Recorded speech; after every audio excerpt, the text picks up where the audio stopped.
ഭിന്നശേഷിക്കാരെ അവഹേളിക്കുന്ന പദാവലിക്കുള്ള ന്യായീകരണം എന്താണ്? ബാക്കിയൊക്കെ പിന്നെ. നാരായണിമംഗലം നാരായണൻ ആരാണെന്നാ നിന്റെ വിചാരം? അവൻ കലക്കാൻ പോണ കലക്ക് കണ്ടോ? ബാക്കിയൊക്കെ പിന്നെ ഇല്ല. മാതൃഭൂമിയുടെ ചർച്ചയിലെ ഞങ്ങൾ വന്നിരിക്കുന്നത് CPM-ന്റെ വേർഷൻ പറയാനാണ്. ശ്രീ അരുൺ, എല്ലാവരും ചെയ്യുന്നത് പോലെ നിങ്ങൾക്ക് പറയാനുള്ളത് മാത്രം കേൾക്കാൻ വന്നതല്ല. അല്ല, എനിക്ക് എന്നാ ഞാൻ ചർച്ചയിൽ നിന്ന് പോകാം. എനിക്ക് എന്റെ പാർട്ടിയുടെ വേർഷൻ പറഞ്ഞ് തുടങ്ങാൻ പറ്റൂ. നിങ്ങൾ പറയുന്നത് മാത്രം പറയാൻ വന്നിരിക്കുന്നല്ല. ഈ കാര്യത്തിലുള്ള ചർച്ചയ്ക്ക്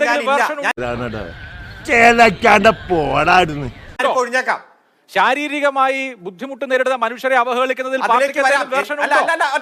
അല്ല, അറിയാൻ വേണ്ടിയിട്ടാണ്. ഉണ്ടോ പാർട്ടിക്ക് എന്തെങ്കിലും വേർഷൻ ഉണ്ടോ? അല്ല, ഞാൻ മൈക്ക് ഊരാം, ഞാൻ ചർച്ചയിൽ നിന്ന് ഒഴിയാം.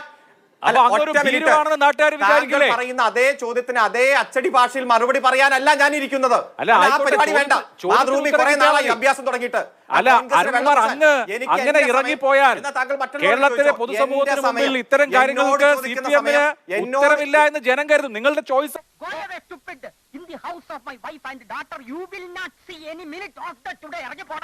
Get out house.